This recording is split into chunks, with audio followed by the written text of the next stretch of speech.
Welcome back to The Haunted Beard, everybody. My name is Jake. Thank you once again for joining me. So in August of last year, I did a video called Unfound Found Footage Movies, where I talked about a handful of some hidden gems in the found footage genre, and you guys just blasted me with all sorts of recommendations. And I went through that video and as well as my found footage tier list video and wrote down I think just about every single recommendation I could find.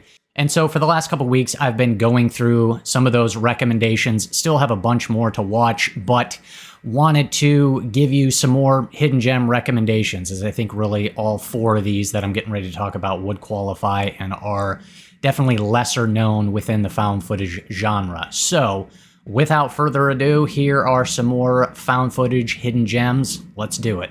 The first one I want to talk about is Mockingbird. This came out in 2014, and this is almost like if you combined a bit of a Saw movie with The Strangers and made it into a found footage type of movie. That's kind of what you get here with Mockingbird, and ironically enough, it happens to be directed by Brian Bertino, who directed The Strangers. And this one's got a pretty interesting setup. It follows three different sets of people. You've got a younger married couple, you've got this college-age girl, and you've got this loner guy who still lives in his mom's basement who works as a clown. They all receive a video camera on their front doorstep with these instructions. And the cool part about this is that they have to keep recording, otherwise they die. There's so many found footage films where you're just kind of like, they wouldn't be filming this. They wouldn't keep filming. But this one, I like that they established that rule and are like, no, you have to keep rolling, otherwise you're out. And so we're just along for the ride, and we're trying to kind of figure out how all of their three different storylines are going to come together. Like I said, there's a bit of an element of Saw into it to where they're really kind of all a part of this grand diabolical game. They're playing this sick, twisted game, and we're kind of, again, along for the ride, trying to figure out how it's all going to come together. And like I said, there's element of The Strangers in there too, where they start getting harassed by these people or something outside of their house and they don't exactly know what's going on. This one's got a handful of pretty effective sequences. It does have some disturbing moments, definitely some unexpected moments. The opening sequence here is pretty shocking. There's something involving a child that I did not see coming. I didn't think they were going to go there, but they did. So it really, comes right out of the gate with a bang. And then I liked the ending sequence. There's this whole set with all these red balloons, and it's just this kind of bizarre, cool looking, crazy sort of conclusion. How everything comes together is pretty satisfying. I wasn't a huge fan of the very final reveal, but overall, just the overall ride was worth going on. So I appreciate that. And yeah, overall, Mockingbird's a pretty good one. If you haven't seen it, check it out. The next film that I would recommend is Digging Up the Marrow. This also came out in 2014, and this was directed by Adam Green, who you may know. He directed the Hatchet trilogy slasher movies. And this one is a pretty interesting type of presentation because he plays a version of himself in the movie. He is making a documentary on horror movie monsters and really just kind of monsters in real life. And then he meets this strange guy who says that monsters actually exist for real. This one's cool too because it has some horror movie royalty in it. You got Tony Todd has a brief cameo, Tom Holland, Kane Hodder has a scene in the movie that's pretty cool. And so this one, it has almost a real type of a real documentary type feel, even though it is a mockumentary. But just given that these people are playing themselves, it kind of weaves that into the fake, faux documentary that he's making. And so it all just kind of comes together in a pretty cool way. The main highlight here, though, in Digging Up the Marrow is the performance by Ray Wise. He is, I think, genuinely fantastic in this and is worth watching the film just for his performance alone. He's the guy who ends up contacting Adam Green saying that monsters actually exist. And man, he's such just this odd character. But there's a handful of scenes where Adam Green is interviewing him and asking him about what he's seen and his experiences, and Ray Wise, man, just crushes it. He captures the moment, and you like just get sucked right into his stories and his experiences. He's just fantastic in this. I just thoroughly enjoyed every time he was on screen. This one also has some comedy in it, which I think works pretty well. It also has some conspiracy theory, mystery type vibes, and then even a bit of like a sci-fi type element to it as well. And so I really liked it. I felt like it was pretty unique. You know, so many found footage movies are focusing either on like, you know, aliens or demons and ghosts and stuff like that. And there's not really many that are about like just actual like monsters and stuff. And so I appreciated that. This one has some, I think, pretty decent kind of practical makeup effects and stuff like that. The ending too is also pretty solid. I quite enjoyed it. So yeah, overall had a pretty solid time with this one. Would definitely recommend. So if you haven't seen this one, go check it out. The next one that I want to talk to you about is Population Zero. This is a faux documentary.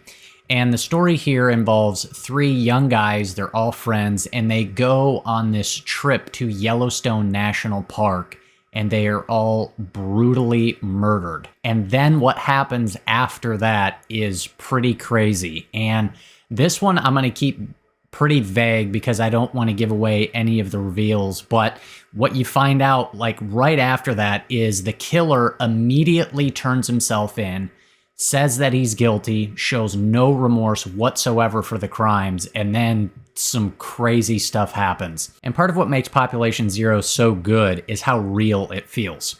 This feels like a story that could actually happen. Pretty close, at least. And it just has the true crime documentary type presentation to it, which I typically always love. And this one has that. And so it's just another one that sets up a really intriguing mystery in just trying to kind of piece together what exactly happened, what's this guy's motivation, is there any sort of connection? And like I said, just a lot of it feels like this could be a real story that actually happened. And so it's just got that authenticity feeling to it, which I really enjoyed. This one has a few moments that feel a little bit slow. The pacing feels a little bit slow in a few spots, but by no means ruins the experience whatsoever. Also, too, this one has some stuff that I think is pretty interesting as it really looks at the justice system. And then the ending, too, I thought was pretty solid. It has a pretty shocking moment, and it's also pretty sad, too. And so overall, I just thought it was a pretty effective story that almost feels a little too true and too real. But yeah, Population Zero is definitely one worth watching, so check it out. And the last film that I want to talk to you about is called God Forsaken. Now, there are two films with that title, so make sure it's the one that came out in 2020 that has this cover. That's the one that I'm talking about. So this is a pretty good one. It's about this indie documentary crew who travel to this small town. It's actually the hometown of the main guy, the filmmaker, as they try to document this bizarre, miraculous occurrence.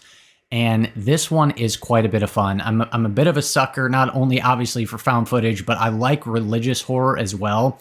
And so this combines both of those in a pretty fun and interesting sort of way. The tagline for this movie is "Not all miracles are holy."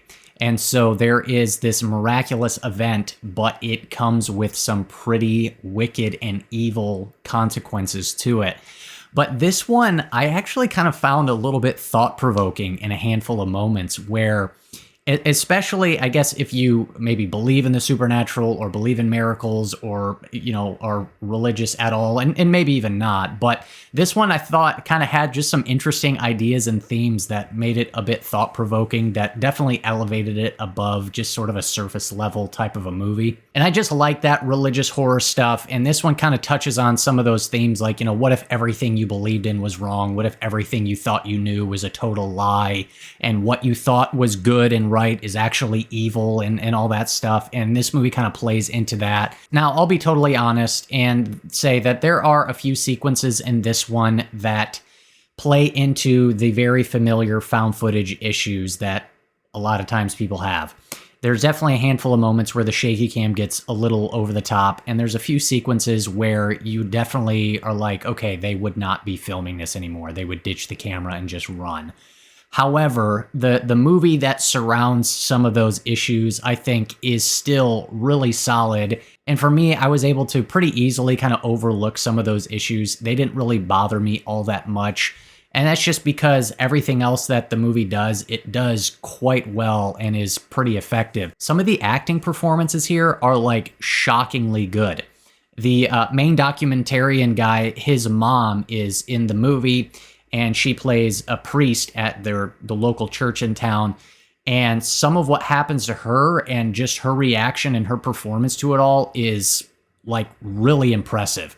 I did not expect the acting levels to get to the level that it did, but man, she really sells her performance in a handful of scenes. And just the final like 20 minutes of this thing, while it doesn't necessarily do anything we haven't seen before from like a story perspective, the execution of it is, I think, at a really high level, as this thing just goes to pure chaos and insanity levels and maintains that extreme tension and craziness for a really good period of time. Like I said, the last 20 minutes, it cranks the dials up to max and pedal to the metal and doesn't let off. And Godforsaken just has all the crazy, chaotic fun you would want in a found footage ending. And I thoroughly enjoyed it. And so, yeah, I would definitely recommend this one as well. So if you like, obviously, found footage, you like a little bit of the religious horror mixed in there and a little bit of a different take sort of on the demon possession stuff,